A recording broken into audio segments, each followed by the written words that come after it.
the attack begins. With the Annihilation Wave at their side, Magneto and the Red Skull prepare to tear down the wall of their oppressors. First they will take the shield, then Doom and his kingdoms. But Magneto holds off, knowing that the forces of the wall will have some tricks up their sleeves. Sure enough, Abigail Brand orders the activation of the Sentinels.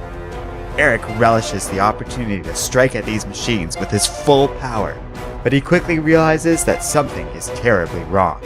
His powers have no effect on the robots. All at once, he knows he has been betrayed. Neither the Sentinels nor the wall are made of metal. Brand orders her army to clean house, and under heavy fire, the Annihilation Wave scrambles. Magneto is furious but decides to attack the shield anyway, only to be blasted back by a Sentinel energy beam. The machines unleash a devastating wave of energy, and all at once, the battle is over. Amongst the ashes, Magneto has been gruesomely injured. He fumes over being used, tricked, but the Red Skull is nowhere to be found. He is retreated back to the Deadlands and begins to fight his way through a horde of zombies. But Magneto is easily able to find his former ally and attacks. But the Red Skull has one more trick, and he reactivates Eric's inhibitor collar. Now severely weakened, Magneto engages his enemy in hand-to-hand combat, and the two men ignore the zombies that surround them. Eric pulls out the dagger gifted to him by the Skull, and lunges for his enemy, only for the villain to fling the mutant into the hands of the zombies. Magneto cries out as he is devoured alive, but he refuses to die like this, and takes off the inhibitor collar, knowing what will happen.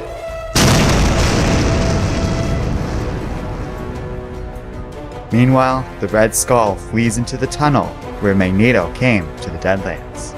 He remarks that Magneto could have been useful in the war against Doom, but he knows that Brand's people will inevitably learn that he survived the attack, creating the myth of a legendary man who survived a slaughter while also providing a valuable distraction for his escape. But as soon as he exits the tunnel, the villain is shot in the head. It didn't matter who came back from the Deadlands. Crossbones would have shot anyone. He apologizes to his former employer. It was nothing personal, and Crossbones doesn't have any particular need to help Doom. But at the end of the day, he was the only man who has ever escaped from the Forbidden Zones, and Crossbones intends to keep it that way.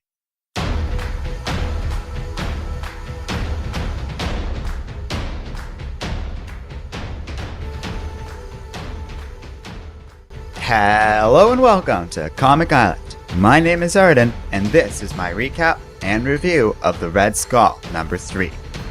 Well, we've come to the end of yet another Secret Wars tie-in, and it just so happens to be a series I, on the whole, enjoy. But did the finale live up to what has been a fun run with decent art and a solid story, featuring a good amount of twists and turns? In short, no, not really. In long, the art is consistent and the content swung back to vivid gore and brutality just enough to suit the impressionistic style of the imagery, though I did find the big battle was a bit of a vomited mess of color, and didn't feel like it had the level of detail the scene warranted. Still, the art was consistent with the rest of the series, and consistency is good when we're dealing with some pretty high-quality drawings overall. But the story is where the comic's problems lie. Now, I'm sure I'm about to shock you all with this knowledge bomb, but stories generally have a beginning, middle, and end. And in a 3-issue tie-in, that very neatly fits the model of each issue filling each of the 3 parts in any given story. All told, while the beginning and middle of the Red Skull series worked, I found this ending to be a bit lacking. It makes me wonder what was the point of it all. Honestly, couldn't tell you what was the central plot or even who the protagonists and antagonists are of this story. I guess Magneto and the Red Skull are the main characters, but I'm not sure who the focus was or what the story arc was when we ended on Crossbones being like the big arbiter of the ending. So the story ends with both men dying rather pointlessly, and what's particularly confusing is the Red Skull's behavior, who seems to have had the worst plan imaginable. He knows that Crossbones set this mission up. He should have realized that the dude was no longer loyal to him, and it was terribly wasteful to just set up this big attack on the wall as just a distraction mixed with an attempt to mythologize himself. Red Skull comes across as a bit of an idiot in this comic, not some master schemer. Magneto also looks like a bit of a sap, and that whole thing about him getting a Red Skull is really, really stupid. Like, that's so dumb. That's something a Silver or Golden Age comic would do, and even then it would be kinda silly. It's the kind of thing we'd laugh about in the modern day, and let's be honest, if people remember this, they'll probably be making fun of it in the future. Because it's a silly and childish attempt at irony. And the annoying thing is that there are still great parts of issue 3 that really work. There's some excellent moments like the big attack falling apart so quickly because the wall is just so utterly prepared for stuff like this. Or Eric and the Red Skull fighting to the death surrounded by zombies. There's glimmers of the intense and fun comic I adored, but it's marred by the craziness and an ending that overall just didn't live up to all the build-up and fun of the first 2 issues. It's disappointing to the point that it drags the tie-in down a bit. Endings are really important, they do matter. Yes, stories are about the journey, but endings are a part of that process. They're the final thing people see, so they tend to stick in people's memory as the last thing that they leave you with. This is why people are so hard on TV shows like Lost nowadays, even though it had a solid beginning and decent middle. So I can't recommend this comic.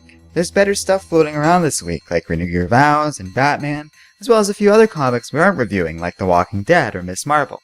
So feel free to let me know what you thought of Red Skull number 3 in the comments section below.